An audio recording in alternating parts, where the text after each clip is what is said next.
Ready? Same, but Yeah. this is page Yeah, 2. meeting to Left order. side. I've done it. The Lord let you. The date is November 20th, 2014. The time is 6:34 PM. Rick Charette, Present. Rob Collins, Here. Gary Ciccarone, Jim Freeman, Here. Ed Comeau, Here. Dave Champe II, Present. Rich Zacher, Here. Richard Peckham. Richard Peckham was here earlier. All right, for now, mark him absent. John Merrigan. Okay, we have one member that's not here, that's a regular voting member of the planning board. We have enough to continue? Yes, we do. Okay. Okay, no alternates to appoint for absent members, so here we go. Public comments? Okay. Announcements, correspondence, and mail. Everybody's mailbox probably got filled up this month. What we did was made the decision to send all correspondence to the planning board that comes via email to be distributed to all the members of the board.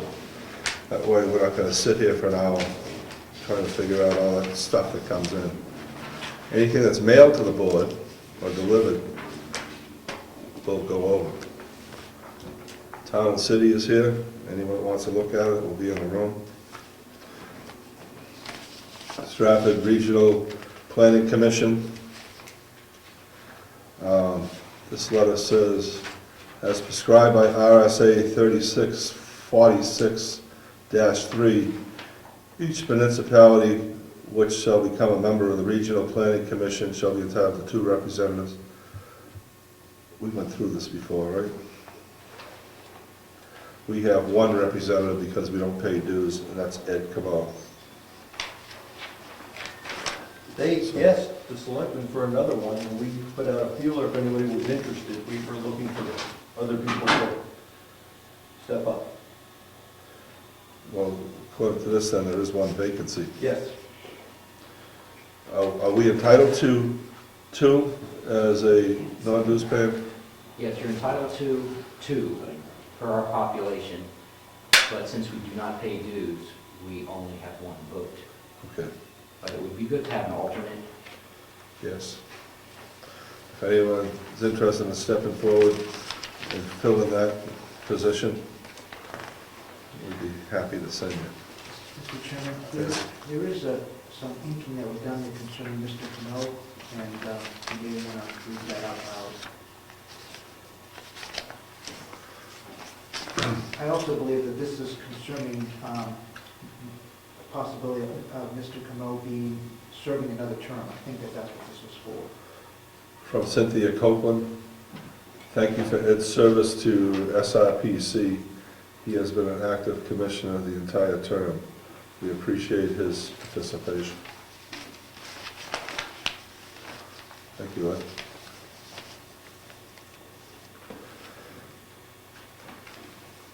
All right.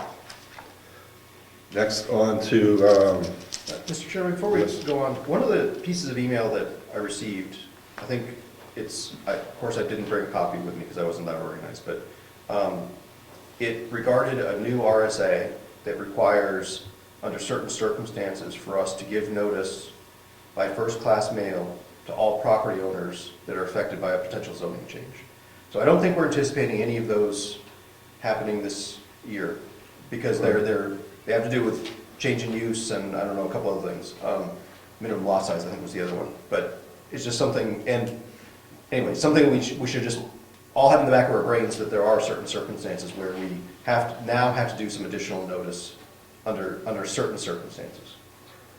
okay, should that be documented somewhere, do you think, or is it just in the RSA and it was brought to our attention? I mean, we could reference it from the rules of procedure, maybe, so that or something like, That's what I'm thinking. I think we should take a look at it. Yeah, when I read it, it said the population of the town had to be a certain number, or there were some constraints before it kicked in. And I didn't think it was going to impact us. And maybe, Well- I read it wrong.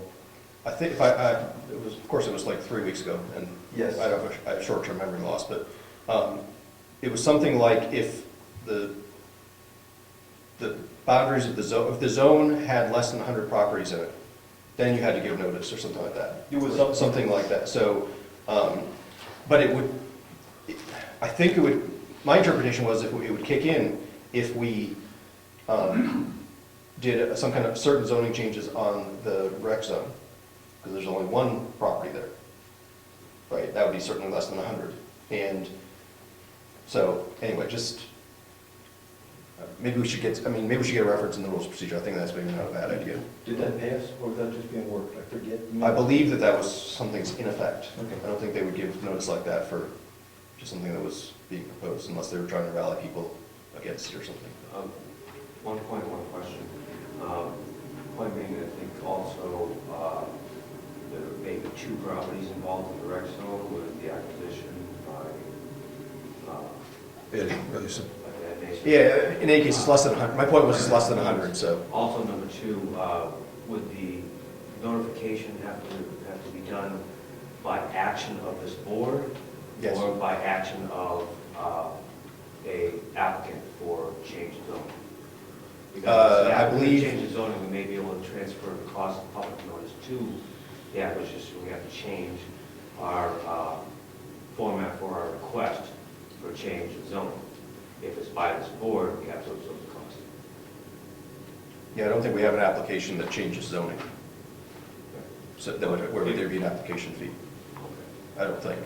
So if it was a petition warrant article, I think that's something we'd have to look into is, you know, whether it applies to only actions we're taking or whether it's petition warrant articles as well. But Judge, excuse me, do you recall that email? Yes, I Would do. you have it? I might. I'll Well, you- check it now. Oh, you don't have to check out now, but just print that out and Okay, resend it to me, please. okay. And if there's something significant here, we should put it for next meeting. We may want to say Okay. that to all members.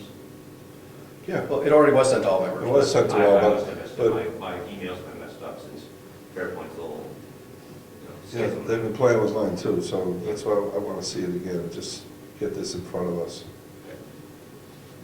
So maybe just get it on the agenda for next week? Yeah. In our next meeting, just so we Yes. talk about it? Yeah, I think it's important. Good catch. Thank you. The public hearing review for the proposed CIP for the town of Brookfield.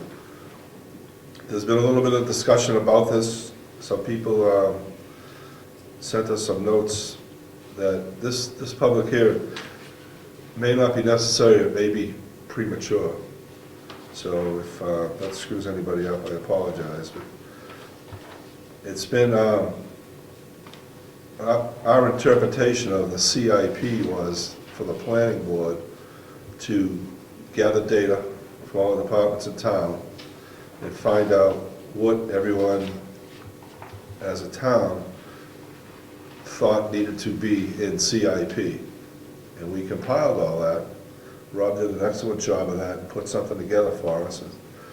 And our intention was to turn that over to the selectmen. The planning board doesn't spend money, the selectmen do. And we collected the data, and we want to turn it over to the selectmen. And we think that's what should happen with our input on CIP. I'd like to talk about, if anybody else has some insight in this. Yeah, I'd like to comment, Craig. Okay, Dick? I think the process includes a step where the CIP is reviewed with the Board of Selectmen and the CIP committee / planning board. And any changes that are recommended or whatever from the Board of Selectmen could be added to the CIP. And when that process is done, then it's ready to move forward for I don't think a public hearing is required for RSA, but maybe an information meeting for the town. So I think we skipped the step of reviewing the CIP with the selectmen, and that's why we're here tonight. Yeah, and also said with the selectmen, or as we as a group see fit. Brian was here for that meeting, and I think we're okay, but I'm open to discuss it further if you want to go that step? Sure, I've got, Okay. I've got some input. Let me start from the top. I'm not sure the $425,000 for the restoration of the townhouse is a solid number. And I guess, speaking for myself, at this point, I would either say we schedule it in the future sometime and say, it's coming at us, let's start accumulating some money at a reasonable pace to satisfy that potential project, Right? as opposed to suggesting that we're going to start saving this amount of money next year. I leave it up to the town to say, well, maybe it's coming, maybe it's not coming. Here's what we think we should save, and we'll start saving this year. So that's what I would do with that one. The municipal land purchase, the other big one, was over 7 years. I know your plan only goes out 6 years, but the agreement that we were working towards was a 7-year plan, so that number became like 31. I think it comes down a little bit. As far as the road work, see, this is every year we've allocated $65,000 in the budget to cover road work without being specific as to which project we're going to work on. We say we need about $65,000. We have a plan where we take additional funds out of the operating budget if we have to, or we squirrel money away. So I don't think, the way I read this, we don't talk about revenue, Yeah. but the implication I received when I read this was we're looking for an extra $65,000 a year out of our budget to support this program. And that's really been in the budget all along. Any other comments from the Board of Selectmen? Those are the two things that once you raise them, I saw what you meant. I think the municipal land use in there, that's an easy fix. So you can just drop the number with an asterisk and say, plan is for 7 years, there's an additional year built in. That number's solid, and that's easily fixed. I was thinking the CIP, one of the reasons it was presented was, these are the action items needed, and this is what it would cost. Not asking for that budgetary money, but saying these items were actually needed. So I'm not sure how the CIP fits into the actual budget per se, or do we state to the town, this is what we're anticipating, tell us what you want us to do, Exactly, Brian. That's the spirit of this thing. Does the board agree with that? This is, we collected this data. I mean, we're not saying we're going to spend this money. Can I address that a little bit? 'Cause I Yes. think Yeah. because I've done a bunch of reading on this. The intent is we're working for the selectmen on this one, right? The RSA is basically give up, because it's planning, it's planning for the future kind of related thing, and we have planning in our name of our board. Somehow they decided that was a job that we've collected a bunch of data. And we haven't made any judgment as a board about whether any of these should be done, whether the numbers are correct, how they might get funded, when they might get funded. We've just collected data, we've put it together, and the idea of the CIP is exactly what the selectmen have been doing with the roads. The whole idea is find a way to keep your budget level and not get hit in 1 year with something that's hundreds of thousands of dollars, right? We'd like to be able to do enough planning to make sure that we can get everything done that needs to be done, and not have a big budget hit in any 1 year, or all of a sudden. No, the idea is no surprises. Exactly. And so the idea is that it's just like you've said, oh, $65,000 a year for roads seems to work for us. That's exactly what we want to do with all of these projects all together, is use that is basically just expand that planning to include all these other things. The intent is not to say that we should add this much to our budget every year. I think that what the next step would be that after we've had a public hearing, get input from the public, tweak it as necessary, if we need to, another public hearing, just to make sure we get it as right as we can, then it goes to the selectmen, or whoever's working on the budget, and I guess here it's the selectmen. And you guys will just take that as input. You guys could make the decision. You guys, or whoever's, the budget committee, whoever's working on the budget could say, you know what, we just don't have room in the budget for, we don't want to go to the people and ask for X number of dollars for the townhouse, because we don't know if the number's right, or whatever. Or maybe you're like, well, we don't know if the number's right, but we should start putting some money away, so we're going to put a warrant article for $30,000 for the townhouse. No matter what the number is on this, you guys make up your own number. You guys are going to write the warrant articles. This is just one piece of information for you to take, take that into account, just so that you know everything that, we sent, how many letters? 17 letters, right, to gather this information. So, see if you guys having to do that. That's all. That's all that's going on here. We're just nice guys. Bill? Thank you. I think a little differently. I do not think those two big ticket items should be listed until the voters have made a decision that they want to do it. The reason I say that, we're going to have a significant increase in our tax rate for all other different reasons. And I'm afraid we're going to scare people to think that this is money that we, earmarked to go. I'd rather see the people come to town meeting, give them a warrant article, say on the building next door, come up with a 300,000, whatever, and that they know at that point we're going to start a special account with X amount every year. And it's the same with the other one. I don't think we should scare the people and think, wow, all of a sudden we have $500,000 worth of projects we have to do. It's going to scare the people. That's my concern. And we have, following up what Rich said, we have been putting money away in a lot of these accounts, like a computer account. We've been jumping ahead, trying to do the same thing, repairs to the roof and all these different things. We've been, and with the support of the public, the voters, we've been squirreling away money with their say each and every year. So I'm just afraid we're going to scare people. I don't think this is going to scare anyone, because I'm not sure that this is a tool from us to you. I mean, we sent out and solicited data from everybody. So everything that's on here, somebody turned in. So it's important to someone. But when this goes to you, if you see the restoration of the townhouse, because that was brought up on municipal land purchase, and we don't want to scare anyone and put that money in, because we're not going to do that right now, just take it out. Just put it on the shelf. We're not saying this is mandatory, we're just saying this is the input we got.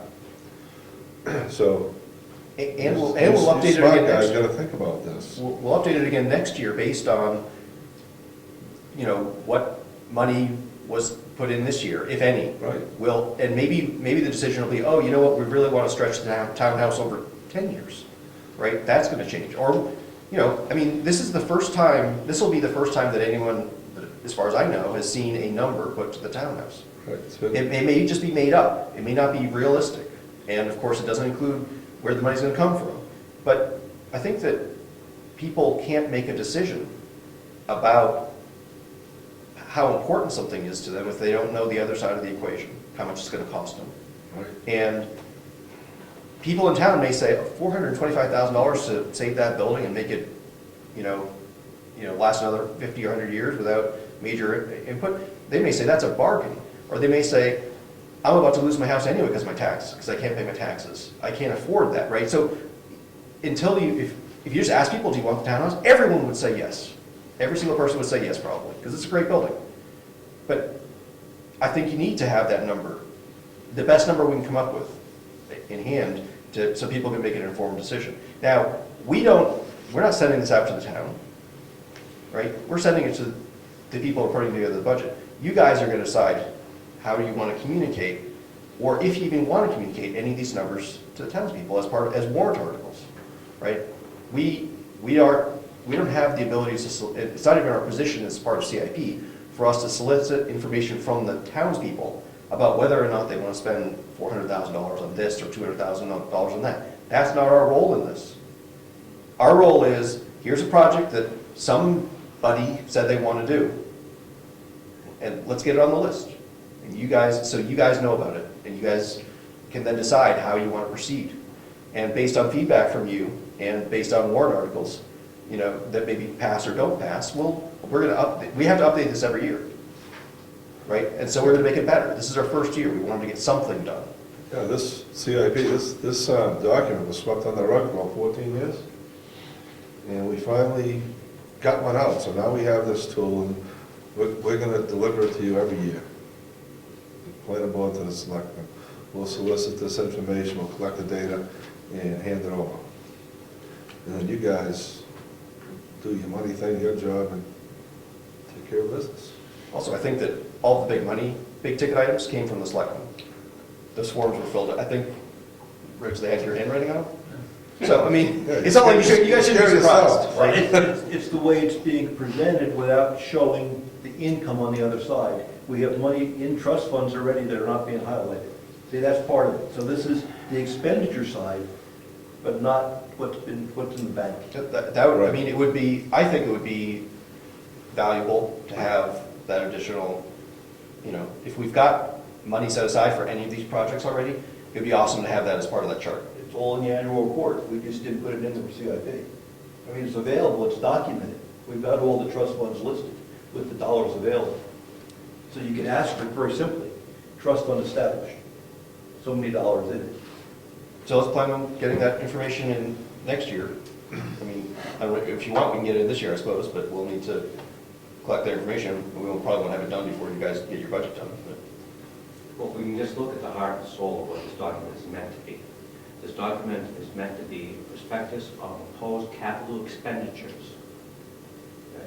It's meant to be presented to the Board of Selectmen and the public so that they can divulge what kind of expenses that we are looking at in the future, so that they have a chance to digest all the proposed expenses we have. It's not meant to be budgetary or a monetary expense document. It's meant only to be an information document to the selectmen and to the people of this town, so that they can look at what our future may wind up costing us. Plain and simple. Right.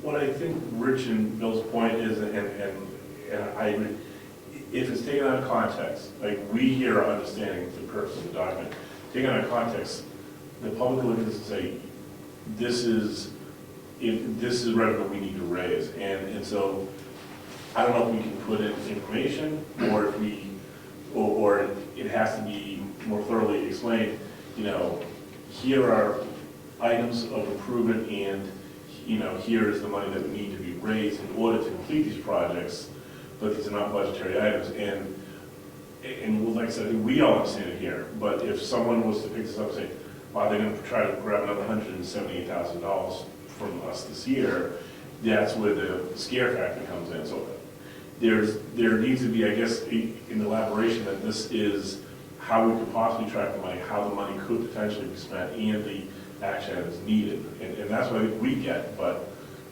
the public may not, and that's what I think we need to clarify for them. Just Right.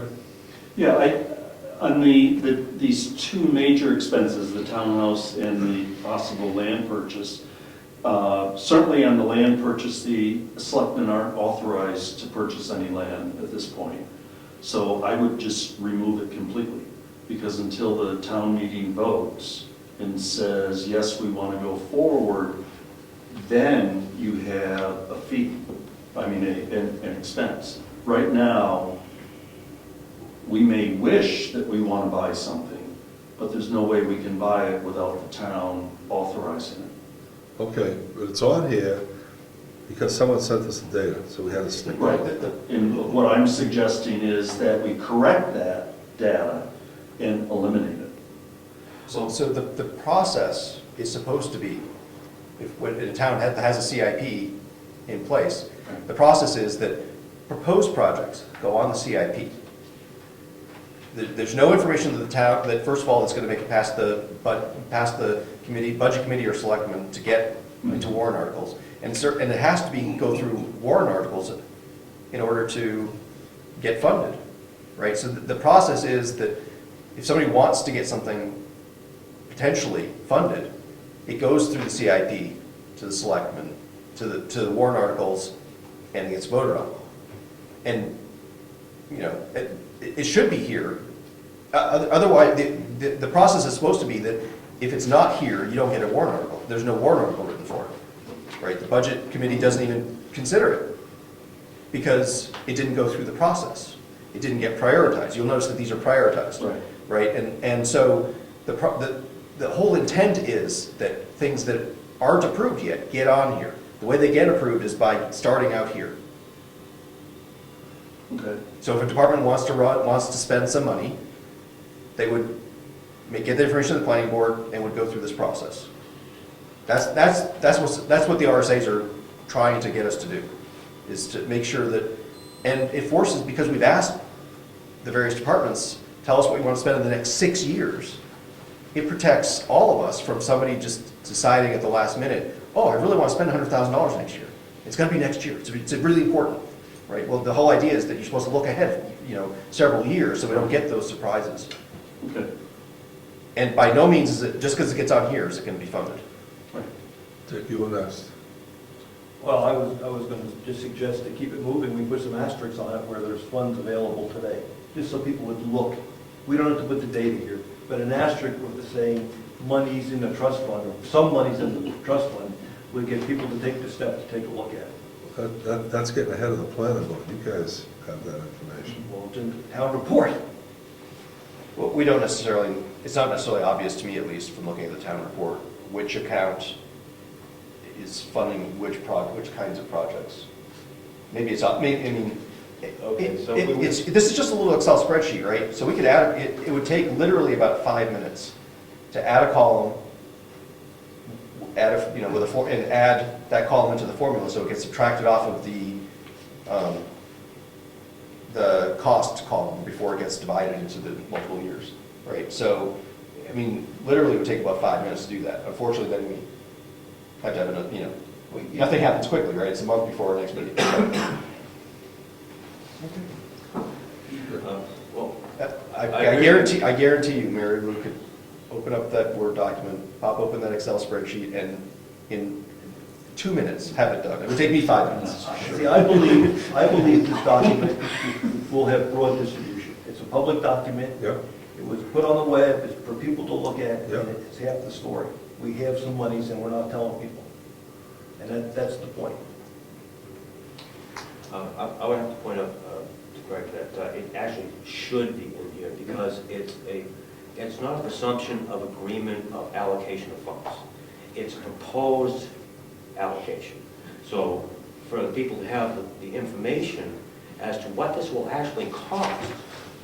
Now, ultimately, must think of what the long-term cost would be as far as the general argument. But it's not assuming that it's automatically going to be on the budget. But this is what the impact will be, the immediate impact. We'll have to, of course, debate the future impact, how much it may cost us later to acquire property and so on. Absolutely. But this doesn't assume that it's already been to a warrant article and that it's going to automatically be part of the budget. This is just a guideline and something for the people in the Board of Selectmen to work with. It's not by any means assuming that we're already allocating money for that. Oh, I'm very clear on that. I guess I'd like to recommend maybe three changes. Statement. Yeah. I'm Bill? sorry. Bill? Yeah, I don't think somebody that's going to have a proposal should be coming to this group before the proposal moves to the selectmen. I don't think that's appropriate. When it comes to the selectmen and passes the town, then it goes to you. But since they have to come through a separate group and make a presentation to you, I just don't think that's right. I don't think they should have to do that. Well, they're not making a presentation. We asked for input, so we can fill that document. Fill out a form. Again, you guys are doing your thing. I just don't think somebody who has a request should have to come here and provide you, somebody said, come to you and let you know what they're going to do. I don't think they should have to do that in advance. They don't have to if they don't want it. We won't put it in. It's simply a request. It's not not If somebody opened this conclusion. on the website and read it, in the second paragraph, it is a principal goal of CIP to increase the predictability and regularity of the town's budget planning for routine or anticipated major expenditures and determine appropriate methods for meeting the town's capital needs. While the CIP should be used as a guide for a municipal budget process, it is an advisory document only and not a strict set of guidelines. The responsibility for preparing the annual town budget remains with the selectmen, but the final approval of appropriation made by voters at the town meeting. That's what it is. Yeah, I think the problem is that human nature is you jump to the table, right? There's that paragraph, and there's also, there's a funding in the middle of the second page. There's a short paragraph there that basically says this is worst case, right? I agree with your concept of what you're trying to do. I don't disagree with that at all. And I personally don't think it should include a chunk of property which maybe will purchase or things they're going to do. I just think the reverse, and if they decided, yes, they wanted to buy the piece of property, in order for them to sell it as a warrant, they have to say, well, we're going to buy it, spend it over 7 years or whatever, this is what we anticipate to the cost, and it goes for you folks to put it in the CIP so people will know, they could decide not to fund it one year, but then it's in the cycle of something that they've approved of. Well, Bill, hasn't there so many times when people have voted for a certain issue, and then afterwards, a year, 2 years down the road, suddenly they get impacted with the true cost? I think this is a very strong document to show people exactly what we're getting into before we get into it. I don't think we've been off that many projects. We came right in on the schoolhouse, on the roads we've come right in. I think we've been pretty darn good unless it's an emergency situation. Salt barn was another, I think, example where things went well. Spent 3 years saving for the salt barn. That's the things we've done in this town. The selectmen, I think, have done a great job. Everything's been aligned with what CIP is trying to do, and it's just that this is the process. This is the formal process that that the RSAs say you should use if you're going to do a CIP. I think what you're saying is that you don't like the RSAs, and you're a rep. No, I and you didn't get say a that. change. I'm just Right? concerned on the concept for the public out here, and I just think it's not going to be looked at as Brian or Rich has said. It's going to be looked at a little different. That's my one opinion, one selectman. Next. There's a warrant article in 2001 that told us to do this. We're not making it up or just taking it a swag as we feel like doing it. So we did it. 12 years later. The RSA gives us guidelines. It doesn't tell us we have to do it, right? But the warrant article, the townspeople told us to do it. So, yes, the townspeople decide to do CIP. Once the town has said you're going to do CIP, there's a bunch of stuff that we shall do. We don't have a choice, and those are listed at the bottom half of the first page, right? There's a bunch of shalls, and there's a bunch of mays. So that's what the RSAs tell us we need to do. Now, if we decide, we as a town decide that this is a stupid waste of time, and this is not the way we want to do it, then it just takes a warrant article to undo CIP, right? So. But right now, it's in, and we did it, so here it is. But part of the process on the shall list that's not there is you will accept input for this document from the Board of Selectmen. And we're trying to give you some input. And I think we try to summarize the input. We think you should show, and correct me if I'm mistaken, we're suggesting you show some income against this. I would suggest that we don't hit the specific roads that we're going to work on, but leave that up to the selectmen, because people will lock into that and say, we're going to do this road next. So I would put a line there for road department, or road maintenance, or road whatever. And the easy one is the land purchase. If you're going to leave it in there, it goes out 7 years. I mean, you ask for a 6-year horizon, but if it was a 20-year horizon, you would use a 20-year number. It's a 7-year number. The townhouse is just a sway, but we've told you that. So I think, does that summarize our input? I wanted to be specific and give them some input for the meeting minutes. I think those are good points that, in just the, I don't want to say the play devil's advocate, but to Bill's point, he was pointing out the land purchase of $35,000 a year. When we're doing the budget, we have to build that warrant article in, right? So how would we fund that if we didn't know how much the approximate cost was, right? So we would use this tool for our budget. If the warrant article doesn't pass, that money's not going to be appropriated in the budget. So I think this is being misinterpreted or misused as a budget or something the public's going to get upset about when, you're right, I will. This is a tool for us to use, so if we go, all right, how much do we need for a 2015 budget? These numbers are something we can use as guides. We don't need to accept them. We say, oh yeah, so it is going to be X amount. For our budgetary process, this is something we just, it's more data to use. When you read the first page, it doesn't outline what I was saying, it really should explain. I think it does an adequate job. Should there be asterisks on that? I think we could build income in. Yes, the roads, maybe it's making the $65,000 across the board. And if these items get slapped away by a warrant article, be it the land people don't want it next year, that line is, that's off the spreadsheet. But we've got to be very wary of how the public will perceive the document as a true budget, not just a tool to. Right, I want to submit this to the selectmen as a tool. I don't want this board to get involved with income and budgets because it's not our bag. And this is a tool that we did per warrant article and we're giving it to you guys. One quick question, how does it work timing for the warrant articles that come in? If one comes in at the last minute, I don't know what the date is, don't have it in front of me. How does that fit into all of this? Somebody hands us one, they want to buy something, and it comes in after you folks have met, say, in December. We put a timeline on and put a date on.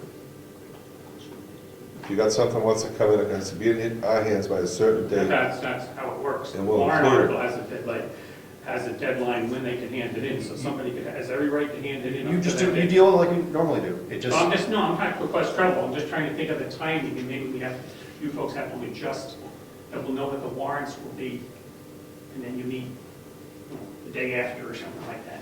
Warrant articles, I think this next year are due, I have to do them for a couple other towns, they have to be in by February 3rd, which is late. Are you talking about petition warrant articles? Yes. Warrant articles. Oh, This there's is, no way to predict that. Yeah. They can't sit around waiting. No, I understand that. and Bill, our expectation would be, I think we because we want to plan, right, we want to get ahead of stuff, our expectation would be that a project will appear on this several years before it starts getting funded.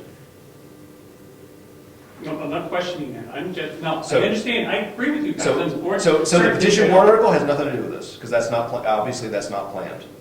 Has nothing to do with this at all. You guys would deal with it just like you normally do. It's completely different, completely unrelated. But so they would not have to not submit it because they can go in front of you folks. Oh, right. That's fine. Okay, thanks. Ed?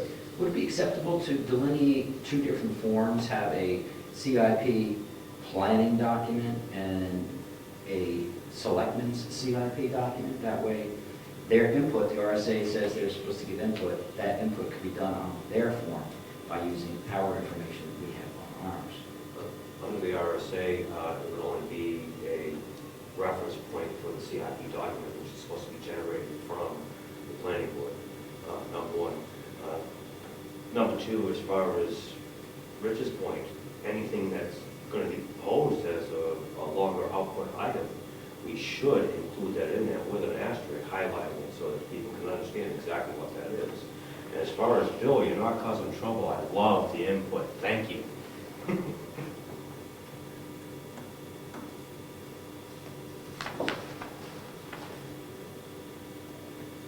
think we did it right. And we're going to hand this over to the selectmen.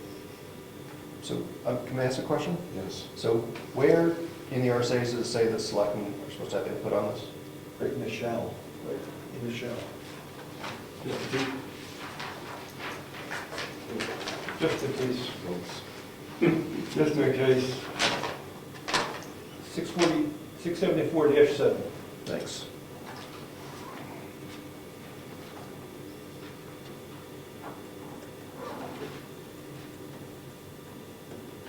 So it says, in preparing the capital improvements program, the planning board or the capital improvement program committee shall confer, in a manner deemed appropriate by the board or the committee, with the mayor or board of selectmen or the chief fiscal officer, the budget committee, other municipal officials and agencies, and school board or boards, and shall review the recommendations of the master plan in relation to the proposed capital improvements program. So, So I confer the data collection. in a manner deemed appropriate by the board or committee. So, we want to vote that you don't want to go to the selectmen. that's So okay. my personal view on this was that we had a selectman sitting on the board, Oh, okay. and we got multiple forms from the selectman. But that's okay, because now you have the entire plan, and it should be reviewed. The way I read it, it should be reviewed by the Board of Selectmen. In preparing the capital improvement program, the planning board shall confer. In preparing, right? You had input, Brian, had input at a meeting as well? I don't know. I mean, if we want to do that differently, I'm open, I'm certainly open to it, if we want to interpret that differently. I think we're covered. I think you have our input. I would have So- to agree with Rich on this. So I think that we should, especially if some of these do get some additional funding, and certainly we know that there's money in some accounts already, we should have that as an additional column in that table, and have that subtracted off of the total that's getting amortized over the rest of the years. So, that's something, I mean, we should, I don't know if we need to do that this year, because it'll delay us giving it to you for another month, but, because we have to approve the document that gets sent to you, so. But certainly next year, I think, at the very least, we should have that in there, I think. But I think the issue is not your CIP proposal, but who in the town, whether it's the Board of Selectmen or the Planning Board or somebody else, who's going to educate the public? Because anybody that's been to town meeting knows that the general public doesn't understand the budgeting process, period. This overlay, which isn't budget, it's, as you said, it's a proposal for planning for the town. Somebody's going to have to explain. Because I can see people going onto the website, downloading this and say, what land are we buying for $210,000? And they're going to think that it's fait accompli. So somebody has to take on the responsibility for educating the public about the CIP, because here's your hearing. paragraph 2. Which is, who does it? Well, speaking of hearing, did we start the hearing? Yeah, we're in it. Yeah, we're in it. I don't think I actually don't think we started the public hearing. No, you're right, we didn't start the public hearing. We were in selectmen's input. We said that the public hearing may not be necessary. I was We were going to go into Go ahead. discussion with the select. Which would do information sessions. Can you repeat that? I didn't hear what you said. The question was, do the RSA say we have to have a public hearing? I think that the answer is no, but OEP suggests, the Office of Engineering Planning suggests that you have a public hearing, and that it get noticed like a normal public hearing would for the planning board. And I think that Craig's point is exactly why you want to have the public hearing, so that if people saw the document on the website and they're angry because they think that things are out of control, they can come to the public hearing, hear what's actually happening, voice whatever concerns they have. My point is, it doesn't have to be as formal as posting and giving X number of days. You can have multiple information sessions and have the public come in every week if you'd like to review the document without the formality of posting it as a public hearing. I think the informational meetings are excellent. Invite more people in. But to say we have to wait 14 days because we have to post and we have to do this, I don't think we're required to do that. But I think Craig makes a good point. Who's going to, you're right, someone's going to be answering questions. Well, I would have to say that, all due respect to Craig, but I think you underestimate the intelligence of our citizenry. I think they're more than capable of understanding it. There may be some dimensions of it that they need, enhancement on to understand it more fully. But I think in general they can digest it pretty well. Yeah, I don't think it's a question of intelligence. I think it's a question of, does the average citizen take the time to fully digest the document? And I think that's Craig's point. That's, before I fully got involved with the board, and I didn't fully appreciate the budget either. And the amount of people we have at meetings like this and our regular meetings, it's that one time a year that everyone blows up, and that's why who's gonna educate, information meetings are gonna be good, but, I think the document's good, it's a good first stab, next year maybe we can work on it, but we understand what it is, but it could cause some blowback that we'll just have to get some for. That's my thought. Craig, you concerned about blowback at the town meeting? Because I think that Between now and the town meeting and just misinformation, because it's a new process. I don't question the intelligence of the voters. I question their willingness to understand something that's totally new. If you went out and surveyed 100 people in town and asked them what they thought about the CIP, I bet you 90% of them would have no idea what CIP stood for. And if you then spelled it out, they wouldn't have any idea what that is. 3 years down the road, the towns where they do have CIP, tons of people show up for the CIP meeting because Milton is talking about spending 1 point whatever million to build a fire station. They're talking about buying fire trucks, police cars, all of that. But this is totally new for Brookfield. And we have a very small voting population that shows up at town meeting. It's gone down every year since I've lived here. Used to be about 150, now it's down to 70 to 90. That's a problem. And I think what Bill, and I also am anxious about seeing $425,000 for the townhouse because I can hear it now. What the are these people thinking of? So, but I agree. You guys are doing what you're mandated to do by the RSAs. It's what's the town going to do to bring the people up to speed with why we're going to this 15 years after the fact, 14 years after the fact. Well, the growing pangs of this document should have been done Long 15 time years ago. ago. Because the fountain of information that's available is sitting here. I think it's a good format to start with, but we are all going to have to wind up, we all stepped up for this. We all asked to be elected. We all stepped up to do this. We should all take the role. We have all been in that position. Yeah. And we should step up to this. People come and ask us, they have our contact information. Please contact us. Get the information before you make a rash decision. The growing pains are going to be there. We're going to be going through it for the next 3-4 years. As this develops, as it transpires, as it grows, and becomes the working document that it's supposed to be. We have to be the ones to step up and be there for the people to understand. Mr. Chairman? Yes. Just a couple thoughts. I think that it's human nature to jump straight to the table. I think I mentioned that before. And Yes. I spent the time writing the text knowing that nobody was going to read it. Right? Is there, Was it a test?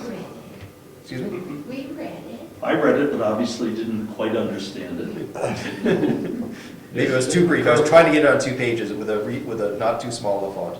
But I think that when the town meeting opens, and if we have 150 people there, because everyone's mad because they think we're spending all this money willy-nilly, that's not necessarily bad. I mean, it'd be nice to not have people get upset about stuff that they shouldn't get upset about, but if it gets them there, it gets them involved, it's not all bad.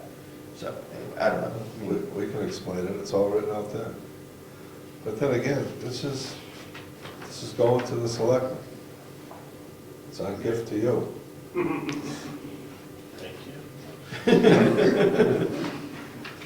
I guess the third thought is that if this actually gets attention from people in town, it gives us that much more incentive to make sure that the numbers are as real as we can make them, like the townhouses. I don't know if 425 is too low or too high. Probably none of us do, right? But it gives us an incentive to get on it. It's going to give us an incentive. Maybe more people will get involved in saying, "Gosh, we want to keep the townhouse, but we can't afford that. People aren't going to vote for that to raise their taxes that much. Let's go get grants. Let's work on may actually help rally people to finding to getting involved and finding ways to fund this stuff without just going straight to our taxes. So I mean, making people aware of this stuff is not I don't think it's a bad thing, even if there's a bunch of FUD, fear, uncertainty, and doubt in the process. You know, that's what it get, you know, obviously we want to avoid that if we can, but if it happens, it's not the end of the world. Gives us an opportunity to get people better informed and more involved. Agreed. Any more input on this, well, the selectmen conference? We're giving you guys this document. And it reflects all the input that we got, and hopefully it will help with the budget. Thank you.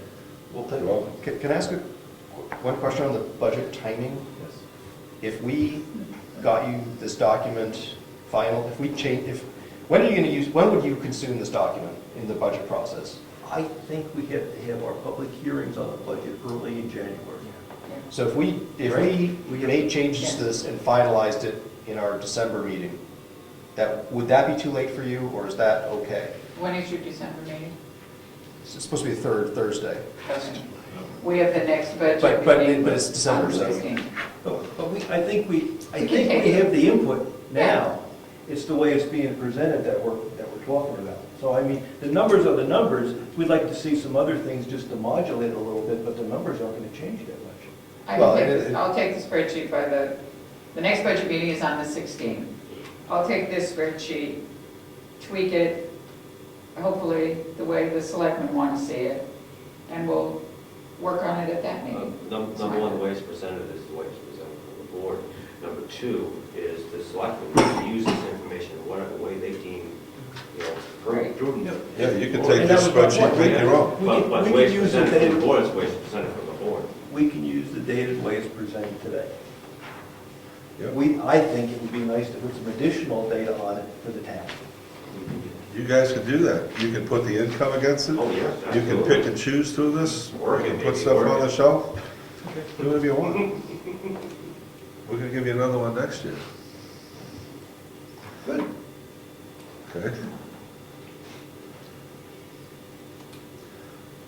All right, any more input on the selectmen conference? Okay, moving on. The public hearing, like I said at the beginning, we may or may not need it. I don't think we need it. Does anybody want to have a public hearing? Mr. Chairman, I think we Yes. posted it, right, as We- a public hearing. Yeah, we did. The whole process. And I said at the beginning of the meeting, we may or may not need it. It may have been posted prematurely. It might be a mistake. So I think we don't need it.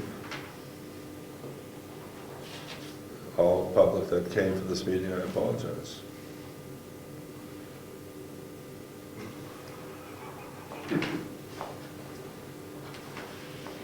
Okay.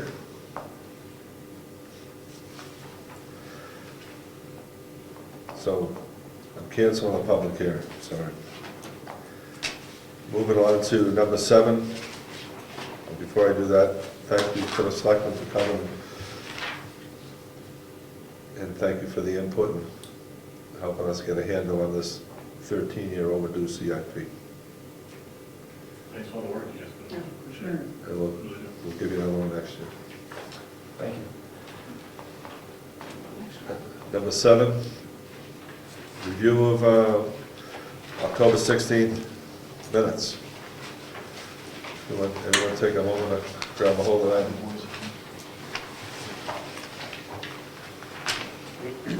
Different font.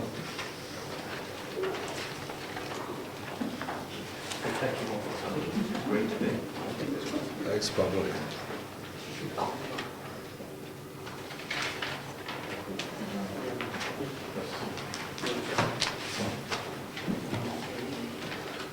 There's one for you all.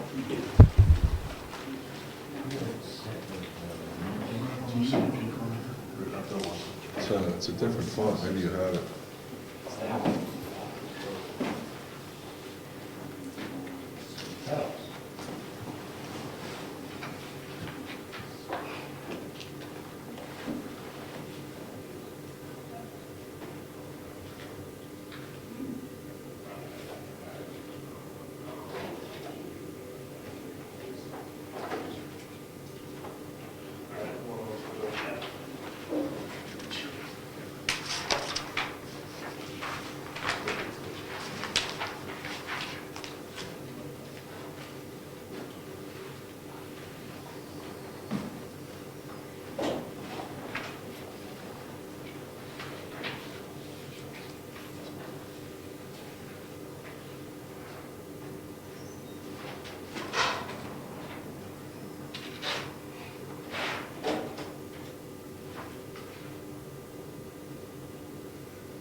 Everybody leaves a little boring, but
Comments on the minutes? I have one comment. Just the way that this is printed out, I'm not sure if this showed up the same way as far as the way the draft was formed, but page 3 is printed after page 4. If you look at page 4 with the adjournment, 10, page 3 is printed on the next page back. It's all seems to be accurate. Mr. Chairman, I believe that the computer files are correct. For some reason, that paper got reversed. It's just, That's all yeah, the printing okay. process. Looks like the stapling process. Yes, yeah, but unfortunately, it was done with all of them, so. Well, there's clearly page 3, so I don't think there'll be a confusion.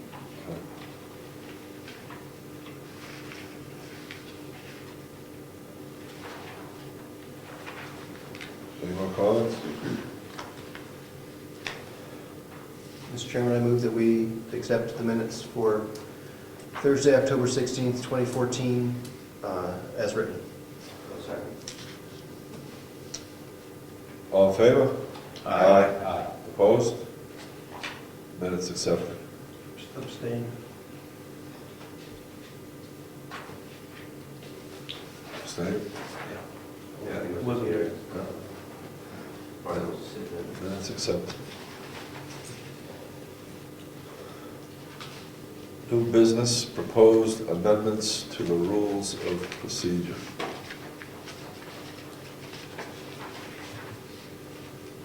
Mr. Chairman, Yes. if I may, Yes. the planning board asked, requested that I insert somewhere in the rules of procedure document an item concerning the redacting of signatures, phone numbers, and email addresses, That's right.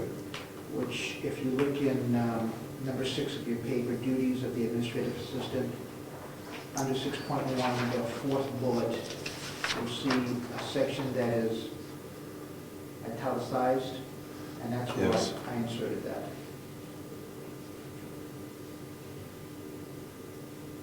Acceptable.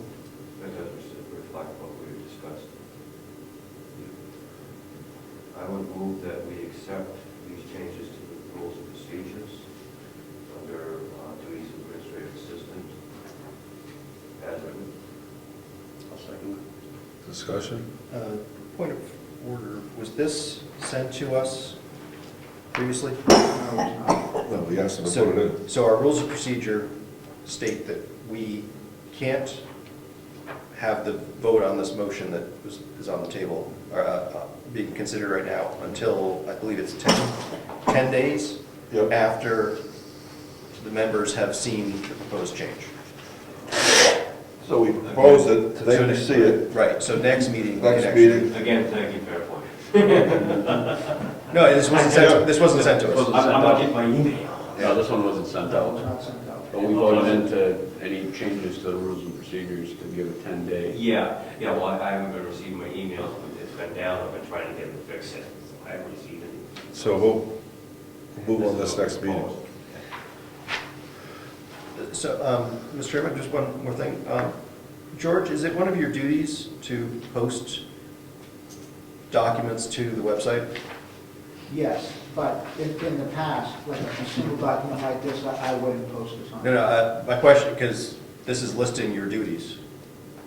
And I don't, is that duty listed here and I'm just not seeing it on this page? Excellent point. Let's just put it this, I think that what's happened in the past is, there was a vote by the planning board a few years ago for me to start listing them on the website, but I don't know if it's anywhere written in the rules of procedure. Because we could add a new bullet which says that you will post all the public documents to the website and then put this new text in that bullet, because it should apply not just to minutes, right? This bullet's talking about minutes. Yeah. Is that, I mean, I believe that the motion from the last meeting was for all documents posted to the website, right? Not just minutes. Yes. So, does that make sense to everybody, what I'm trying to suggest? The first bullet is post notices and publish agenda. That's not broad enough to cover that. That would encompass that. I mean, it doesn't restrict, not No, just. meeting notices are specific, saying, it's a notice saying that there's going to be a meeting. George has a duty, which I think is not listed here, which is basically all the documents get posted to the website, which would include the notices of meetings, I think, and the minutes, draft, I don't know if we put draft minutes up, but certainly, you know, any documents that we, like CIP went up there, and I think, and Yes. zoning changes, rules of procedure goes up there eventually when it changes. I So don't think that would be, that posting meeting notices wouldn't include any changes that were, you know, proposed to make. That's not what it You don't says. think that would encompass that as far as proposed changes? It would be very easy just to add a few, some more verbiage on it. Yeah. It'd be easy to make it clear. I don't object to that. That says nothing about the website on this whole duty list. So maybe, Mr. Chairman, you might want to ask George to redraft this with the idea of putting a bullet item specifically around his duties for posting stuff to the website, and then have this new note, since this deals with just the website documents, this Yes. note could go in that bullet item. The damn newfangled interweb thing. I agree. Will you add another bullet to your duties, George? I can. To Happy to. post on the interweb thing? Yes, and I will. Interweb, I keep saying that. Let's see, what else can we? Following your lead.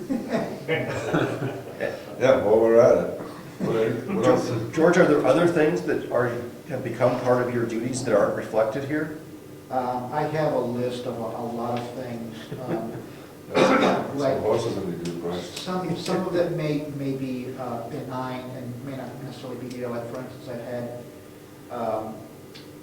past planning board chairman specifically want me to shred all documents such as these that are left over, or any antiquated documents, in order to alleviate a misunderstanding as far as a document that's not up to date.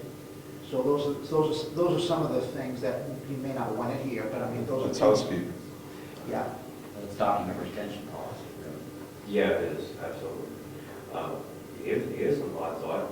That's it. Does anybody think that George might want to put a document together telling us what his job is? Well, it's As in far the as some of the actions that aren't included here. I- You know, Oh, we something have. we may want to look at and change. We're toning it up right now. Well, we've already discussed a couple that obviously aren't fully included. I have a detailed document that I can print out right now. It's already set up. If you want me to do that right now, Mr. Chairman, I can pass it out. Oh, you have that now, ready? Yeah, it's already in there. This isn't it? No, it's a detailed document separate and apart from the procedure that I basically follow in detail. You want to see it? Doesn't everybody have a tell-off document to their license? It's a good idea. Sure. See you right back. I know, I'm getting silly. Where was the retention policy? Is it on the sheet? I don't see it. Well, his duties go on to the next page, I think. But I doubt that I don't know that we have separate retention policy from the RSAs. I don't think that's included anywhere. I don't recall seeing that in any of our documents.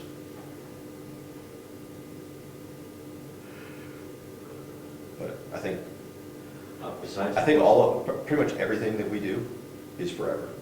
it is noted that our approved minutes and so on are sent to the archivists. If our students do remove it, send it to the archivists.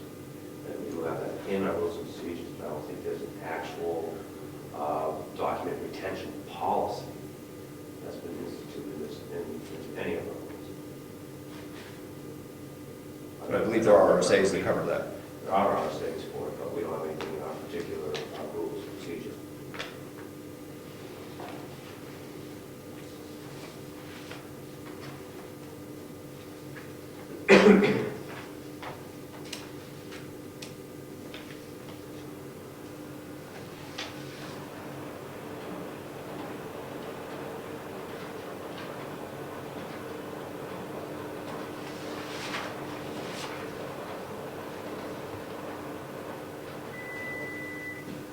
So, what we write in here tonight, do we have to wait 2 months for that, or can we conclude it with this one?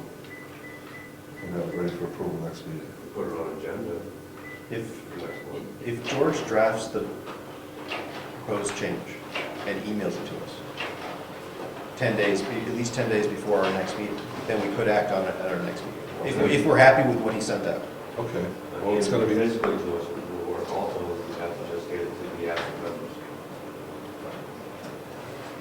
I doubt that we're gonna, before we leave tonight, have a draft of the track of what we're changing. I doubt that we'll have that. If we did, then yeah, the 10 days would start tonight. it's gonna have the signature redacted, it's gonna have the posting to the website. And once that's in, you'll email that to us, and then it will come before the board next meeting. Then we'll change. It's running also in this previous order until it's overturned by the board or the chair at the time. That would still be by the students, because he's been told to do that by a former chair until it's overruled. No, he Still have to do that. still do that. I'm just saying, as far as talking with retention, I get it. Well, I think it's, the chairman always has discretion, and Exactly. if the old chairman is gone, then any rules that they imposed are gone too. Not necessarily. I mean, yeah, but That's just a housekeeping thing. I know it's a And- housekeeping thing, but it might be a minor issue that could pop up. So, I mean, if you say, okay, George, don't do that any longer, I'm not saying that, I like it. I mean, if we could discuss it, I personally think that it's a waste of money to shred public documents. These are all public documents, they're all copies of them, there's copies of them everywhere. And we're paying a guy $13 an hour, $14 an hour, whatever it is, to shred documents that are public documents. but if I remember correctly, a lot of them were short documents that weren't finalized by 50. Right, they all say work, Documents yeah, can be changed. and they say that on them. But one thing, a good point that Greg mentioned, a lot of people aren't informed entirely, so they may see this here and say, what do you mean that's what you're doing? And we could have changed the entire wording and action of law. I don't know that it's worth spending I money think to that was the intent. I think that to was the do. intent. If I'm not mistaken, Jerry's the one who brought that up. Well, not destroying the masters. I understand, I'm just saying that why are we gonna spend money paying somebody to feed a shredder to shred documents that are public documents, and if the only rationale is that somebody might get confused by it down the road, we'll set them straight. Oh, we could throw them in the recycling. Well, that person that gets. That's quick, that doesn't cost us anything to throw in the recycling, right? A point to make is that the person that might get confused by it may be a lawyer involved in the suit. But if they're confused and they're wrong, it doesn't matter. Yeah. But That's their problem, not ours. Then we get into a quagmire that may wind up costing a lot of money. I mean, a lot of us sitting here now have been through a lot of the ramifications of the lawsuit prior to recreation zone. Less than fall back into something. I think we're supposed to have a copy, to be honest. A copy, yes. Of all working documents. They all should not be shredded. Do we have a shredder? Yes, and if we're gonna keep one, keep them all or just throw them away. I agree with Rob. You have to go by the document retention RSA, and you can't just shred documents. whenever you feel like it. But these are copies, Well, right? These are printed, as long all as of our they- documents are electronic, right? They're, It's just extra copies that get laid out on this table. So just throw them What away. do you want to do? Yes. Just throw throw them them away. away. You want another one? Print one from the web. Or get a copy. yeah. Well, if we have something reserved, a single copy reserved as a working document with changes following, that's something we can look It's wide open here, Judge. You don't at. have to shred if you There's a don't lot, want. I mean, I'm Just throw it in the playing barrel. devil's advocate in this, just to, I don't want to talk about it anymore. okay. Judge knows what to do with the extra documents. We just throw them away. Right. If you like using the shredder, Judge, and, you know, you're into that kind of stuff, you can Do it on your own time. You can use the shredder. Just don't bill us for it. That's right. We'll get a pot going, we'll buy you a shredder for your home. It doesn't take any more time than just throwing it in the recycling bin, honestly, that doesn't take extra time. Right. And as far as the questions about document retention, I'm following all of those. Any antiquated document, for instance, is passed on to the archivist, and the archive is there. Plus, I keep e-copies, and you can actually look at older documents from past years on the website, too. Good. Just throw it out. So, George, this document you just handed out is awesome. Thank you. But I don't think that this is, I think this is way too much detail for our rules of procedure. But this is something that we'd want to definitely make sure that if you ever leave us, that, you know, whoever tries to take over, this is going to help them so much. That's exactly why I made it. And I appreciate that. Yeah, this is great detail. We'll keep the duties in the rules of procedure as they are, with the exception of the two that were added. The redacting and The duties of placing documents on the website. that's right. And once that's on this page, you'll mail it to us, Yes. so we can act on it at the next meeting. Old business, CIP.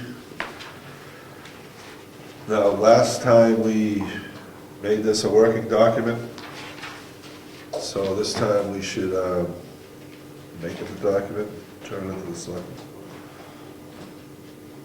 So, Mr. Chairman? Yes? We did get feedback from the selectmen. It sounds like, though, that they need, their meeting is on the 16th, which I think is before our next meeting. Right. So I'm not sure of the utility of us editing the document to take into account their feedback, and then give them the document after they've already had to use the old. Absolutely not. So, We're gonna make this a document, our first year, this is it, everybody's looked at it, we're gonna give it to them. And then they can massage the data or do whatever they want on the 16th, this is what they get. Anything that was suggested, I think is good input. If the document's going to remain the same, I would suggest we have a vote on it, because the title of that is working document. Right. Yeah. I move, okay, wait, I'm not gonna jump the gun. I was about to make, you go ahead and make a motion. I was about to do the same, so. Go ahead, you do it. Okay, Mr. Chairman, I move that we approve the CIP working document as written. Anyone second? I'll second. Second. Discussion? I think any proposed changes by the Board of Selectmen we can address in future documents. As CIP is a living document that will constantly change, and we need to expand on it for, you know, things like with proposed purchase being 7 years versus 6 years, and do some type of change with that, but I think it's good, solid work, and it's an excellent reference point for anybody who needs to find out what's proposed out there. I agree. It's our first shot at it. Brookfield has a CIP document now, and we're gonna get better. That's what we do every year. And thank you very much, Rob, for all your hard work. No, you're welcome. Good work. Good job, Rob. Thanks. All in favor? Aye. Would you read the motion again, please? I want to know what to vote in. Yes, there was a motion by Rob Collins to approve the CIP as written. Seconded. Second by Jim Friedman. Comments? All in favor? Aye. Aye. Opposed? Yes, no. I'm opposed. You're opposed? I'm opposed. Okay. Whether it's a yea or nay, I'm opposed. Motion passes. The yeas have it. You have the CIP. No, there's a whole procedure you have to follow now. Present it to the selectmen. Well, that Well, comes after the motion. We'll work with Is that. that include cartwheels and somersaults, Rich? No, Mi- we Miss- we just approved the document. Yes, but we're supposed to get, we'll take it. It's the first Jo- year. Jo- Hang on, Now, hang on. There's a procedure. There is a procedure. One thing, like, your meeting is on the 16th of next month. Yes. When are you going to be, when you prospectively check this out? We're working the budget now. Yeah. We won't be done with the budget until early in January. Yeah. Will we get to warrant articles on the 16th? I doubt it. Yeah, if you're going to be getting to the CID, please remind me to give you my number, give me a call, remind me to be there for that, so. Put it on your calendar now, it's the I 16th. I will, but I get a very busy schedule. Feel free to give me a call. Sir. Mr. Chairman, I Yes. move that per RSA 674:9, and that we forward a copy to the Office of Energy and Plan, a copy of the approved CIP to the Office of Energy and Planning, and with respect to RSA 674:8, a copy of the approved CIP document to the Selectmen. And I'll second that motion. Comments? All in favor? Aye. Opposed? Ayes have it. This document that we approved will be forwarded to the Selectmen and the Office of Energy and Planning. Judge, will you forward this document? Yes, I will. Mr. Chairman, just to be, I believe that there's two changes that need to be, editorial changes to be made to the document. One is remove the CIP working document Yes. title, Correct. and also it says approved December, question, 2014. That should read November, whatever today's date is. Okay, thank you. Yeah, go ahead. I don't know of any other changes that George would need to make before, to make it the final document. So I don't think there are others, but. Is there a signature? Well, that'd be standard procedure. No, We it's don't not. have to do this. I was just asking if the, You guys want to have a signature page? We can if we want to, but I don't think it's required by the RSA. I don't remember reading it. We want a signature page, we gotta Jim one up right now and put it We on have to and change approve it it. at this point. it's not required. It's not required. No And we would signature have to page. extend it for another hearing if we change, if we alter. We're done. I don't think we need a signature page, because this is really just an advisory document. There's no, Exactly. doesn't matter. So, May I suggest that I also send this out to planning board members after it has been changed accordingly? I think that's a great suggestion. Will you please send that out to the planning board members? Along with the selectmen and the, And post it on the website, right? Under CI, you gotta yes, put an entry in it's CIP. your new duty Okay, in advance of us approving it. It belongs there. Right? It Yeah, belongs in our binders too. Yep. Yeah, how'd it get up there when it wasn't on the duty list? In the first place. Because George did the right thing, Judge. even though he wasn't told to do the right thing. just good like that. Oh dear. The other thing on old business is zoning ordinance. This is on here because Laura didn't get back to us yet on, She did not, I didn't hear the word, did not or did? not get back to us on what has to be warrant articles. Judge, you will follow on this? Yes, what happened was, I sent an email to Laura, two things that the planning board asked me to send. One was the changes that were done to the zoning ordinance after her suggested amendments. And I relayed that to her, along with the information stating that the planning board wished to receive feedback from her concerning what was substantive changes in the document. I did get the document with the changes, and that is this document right here that's before you. But I received no feedback as far as substantive changes whatsoever at all. I do want to point out that one of the changes that the planning board has requested, she had missed it by one word. I went through each one of the changes that the planning board had suggested, and I think I have that highlighted in one of your documents, Mr. Chairman. Is these two here? I have the email that I sent. Let's see. Okay, it has to do with, instead of using the word right-of-way, it was private road, and she put private way instead of private road. Private right-of-way, approved private road. Yes, and she, instead of putting private road, she put private way. What page is that, Mr. Chairman? That's page 6 of 56, Article 2, A3C, close. Yes, so that's the one discrepancy that she didn't quite get right. That and it said no information as far as what are substantive changes in the document. Does she have to change that, or can we change that? I see no reason why we can't. She's the one, she is the originator of the, of this proposed amendment. In the last meeting, we decided we want approved private road. That is correct. You still want that? Let's just change it. Of course, we should send an email on her own.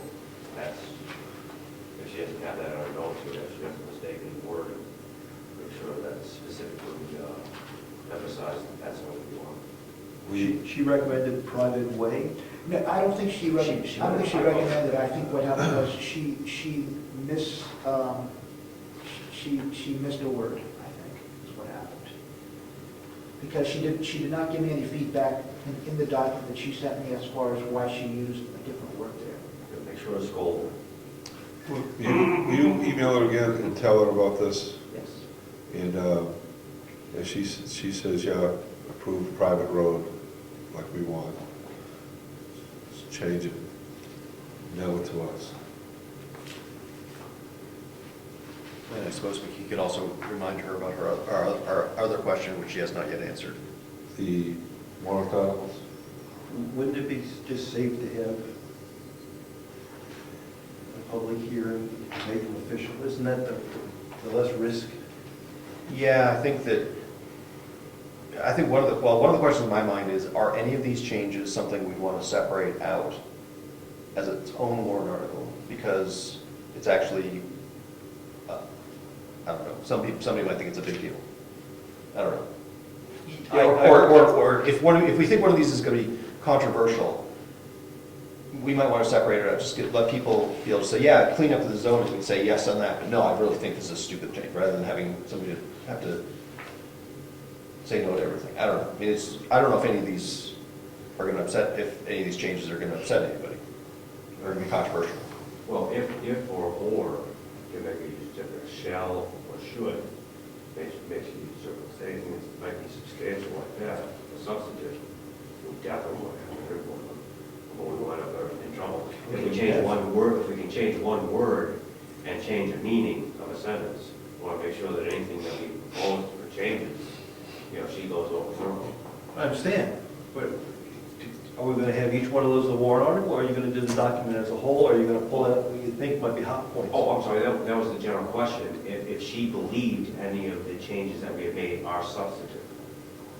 That was the direct question that was asked. See, that's her professional opinion, but in a court of law, that may not stand up. So the safe thing, in my opinion, is to have the hearing. Well, even if she asks Right. questions, I'm sure she'll bring it up. You have the hearing, and some other lawyer can't say you didn't have a hearing on it. I would agree. I think we should have a catch-all warrant article that has the stuff that we think is minor or probably doesn't even need to go have a warrant article.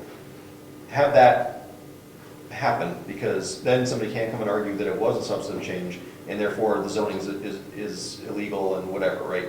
We should just do that. I think the question in my mind is, are any of these something that we really should call out as a change? Because that one, we're gonna write a little blurb on the warrant article, the catch-all one, and we're gonna say, we don't think any of these are major changes. And then again, that's a judgment call. Right, but that's what we're gonna write, there's gonna be some text that basically doesn't say, it says, we're not really changing anything in this. But some of these are real changes, because they actually clarify something. And, you know, like building law requirements, we're changing it. Clarification, that's just an enhancement. We're changing to private road, right, rather than whatever it was before, right? Do you include that in your email, George, to I don't know, I mean, just We ask gotta her be safe, again? we do it on the safe side. Which, We're on the safe side. which one of these? I think Pull them out. if there's anything in here that we couldn't just say, Okay. there's not a big Which is deal, substantive. Okay, yeah, I mean, I Then did we should I did do pull that, out but, separately. perhaps you want me to be a little bit more specific, like saying, should any of them be separated as a separate warrant article? Or ask her which ones need to be, or which ones would benefit us to have as a warrant article. Get it out of her. Okay, thank you. We'll listen to what she has to say, but the idea of possibly putting everything down for a warrant article or having a reference to it might be a good, cover your butt solution. She would know what the definition of a substantive change is legally. That Yes. can't be challenged, and she could tell us what they are and what should have a warrant article and which wouldn't. Good. For scheduling purposes, George, could you try to get that email out? What's today, Thursday? It's too late. Okay, today's Thursday. Vacations are going to be coming into play. Good point. Okay. I will expedite it though. Yeah, but Thank you, George. So, Yeah, I'm we sure she already checks asked her. for this once, but we'll go and ask it again, we'll be more forceful this time. not me, her. The reason I asked that is we're up against some dates now, January 5th, January 9th. Last day of post and published notice for a hearing on zoning ordinances. Yeah, but like one of the changes we've got to make, or proposed changes, is that conditional use permits don't have an expiration date. All I'm saying is, And I understand there's an argument that says that we can't have expiration dates anyway, so that this is just fixing our zoning and it's not actually a change. But I'd be, if I cared strongly that conditional use permits have an expiration date, I'd be pretty upset if somebody said this is nothing and then all of a sudden it looks like something, right? so keep going with that logic. You can't change the law. So if someone says, I want an expiration date, and the law says you can't have it, it's mute. Right, but how do we word the description of the warrant article such that it covers all of these cases? And it might be, we just have a, bring it into line with the RSA's, and that covers the conditional use expiration one. Well, that's a good way to put it. We're going to be consistent with the state laws. And we've got the same sort of issue with the size of small wind energy systems and Yes. one of the other ones, Yes, right? yeah. There's a couple others where we had a small number. Yes. Multifamily housing. Yep. How we define that, right? We had was it 5 or 6 units? It has to be like 6 or more, whatever the state's definition is, right? That's a pretty big change. George But has a we're stuck suggestion. with it. That's right. Yeah, if I may suggest, another way we could word this is ask the attorney, which we've done in the past, to actually word the warrant article for us. And that way, she'll separate it accordingly. Yeah. If the board decides. Yeah, I think that, because she'll either word it so that it covers everything, Or give us multiple. or give us multiple that has a separate description for each one. That's good. Good idea. That'll get right to the point. It'll be- We're going to have to have her review them anyway. Uh-huh. She must just write them. Okay, we're coming on that for tonight? Well, yeah, just to make sure we're aware of our schedules. Thank you. Now, that's, January 9th is the last day. Okay. Actually, according to non-SBG towns, this is what I got from SRPC, it says that January 8th. 8th? Yeah, that's the last day to post and publish notice of first public hearing if a second hearing is anticipated. So we can actually go past that as long as the second one isn't anticipated. 19th is the last day to hold first public hearing if a second hearing is anticipated. Will you remind Laura of that and tell her that we appreciate having these for our next meeting? The wording of the warrant articles, yes.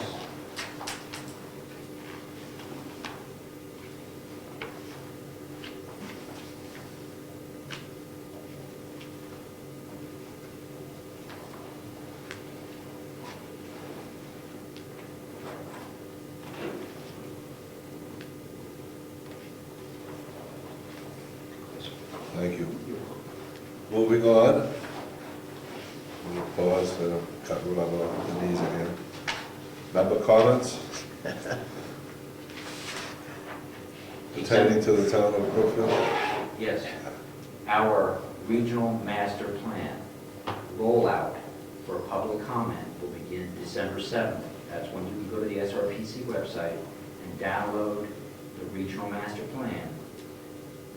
This is the plan that was compiled through a planning grant from HUD, EPA, DOT, and there'll be several chapters you can go through. It's, I believe, the Lakes Region Planning Commission document is about 600 pages. I'm assuming that the Stratford area would be similar. And I invite everybody to read through it and offer your in-writing comments to the SRPC. Right on the website? There'll be a public hearing down in SRPC. I think it was at the beginning of January. Thank you. Can I ask them a couple questions? Yes. So I just want to understand the process. So this is a draft that they're publishing now? And then they'll take the public comment, and then they'll finalize the document? Is that right? December 7th, the draft will come out. They're going to receive written public comment. Then there'll be a public hearing gathering more comments. All the comments have to be added to the document for future reference. Did that answer the question? Yes, so the follow-on is, okay, so you as a voting member of SRPC, do you ever vote on adopting that as the master plan, Yes. regional master plan? Yes, we do, and that will happen after that first process is done. It'll be accepted in a full policy hearing meeting. So you guys have not had, I assume that, it sounds like you guys have not had input on the draft. That's being done by the planners at SRPC. That would be a correct statement. So you haven't even seen a draft of the draft? I have only seen, I believe, Lakes Region Planning Commission, I've seen their draft. Yeah, I've read through that too. It's, It'll be similar to that. And then there's supposed to be a state planning document, it's a state development plan.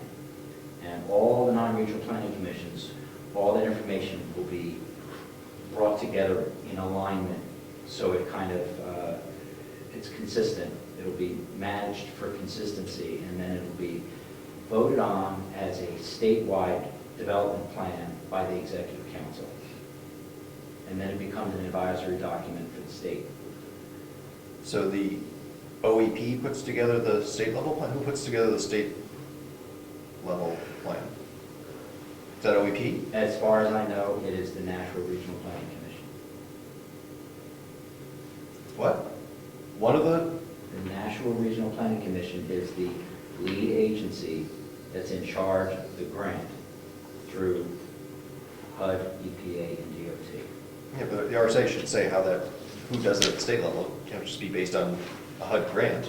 Right? I mean, Just like the transportation 10-year plan, it gets put together by the regional planning commissions and it gets shown to the executive council and then they vote on it. So OEP has no, Well, I'm sure they have something to do with it, but okay. So what happens if the executive council doesn't like it?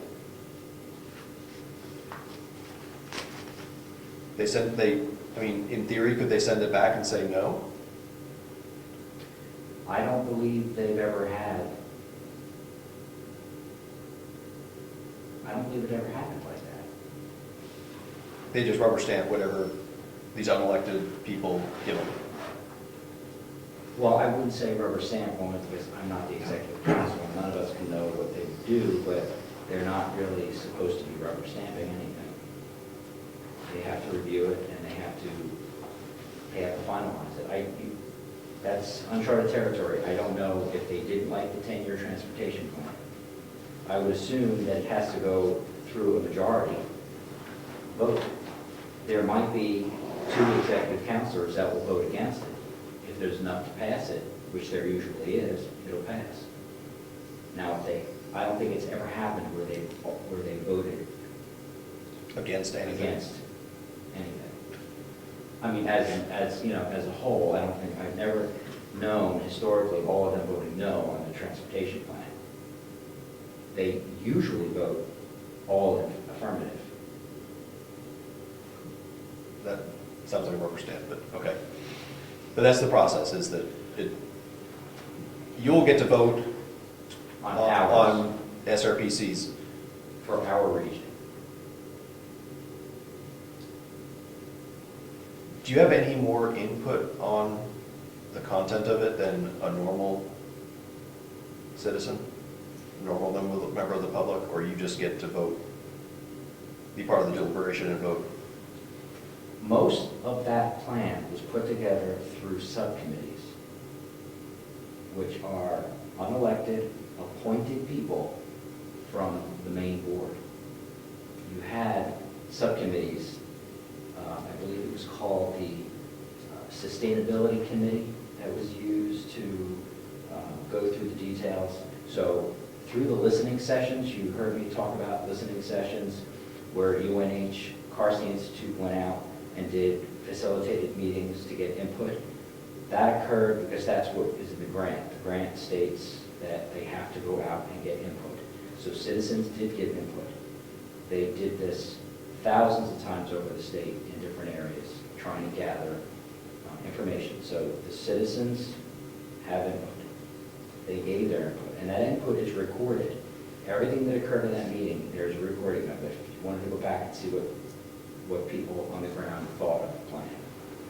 So yes, there was input. But no, but my question was, you as our representative there, you don't have any more say on what's in it aside from an up or down vote on the content of it, any more input than a normal citizen would have? That's probably correct. I know more. For instance, if everybody on the commission voted to not accept it, we can do that. You know, regardless that everybody in the towns were asked what their thoughts were, it doesn't, we still have the ability to say no to it. But do you have deliberative session? It would happen at a policy meeting, a commissioners meeting where it's going to be voted on.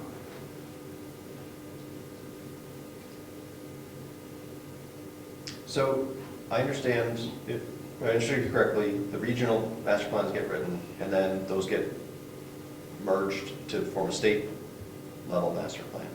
why don't they take the town master plans as the input to the regional master plan? As far as I know, the town master plans are on file and were looked at to show consistency with the regional master plan. In some cases, towns' master plans completely mirror the regional master plan. There are some towns that didn't bother to do their own. They just simply adopted the theme and flavor of the regional master plan.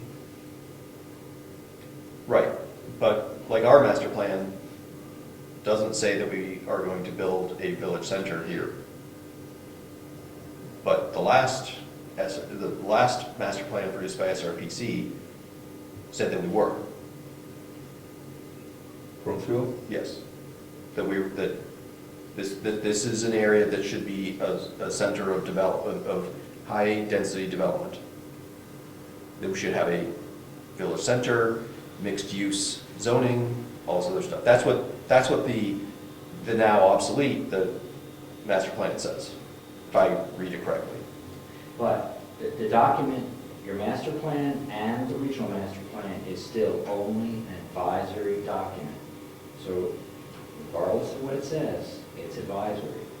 The They regional. say that the town center is that circle where Brookfield is.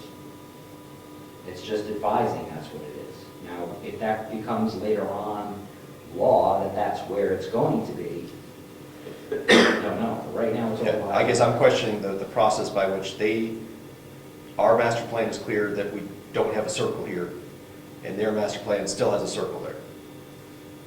I'm just questioning how that, if they really were, that makes it not be locally defined planning, right? That's now coming top down rather than bottom up, so, which I don't think is right. So we'll stick with what we got. Yep. Bottom up. Thank you, sorry. Any more comments? Meeting adjourned.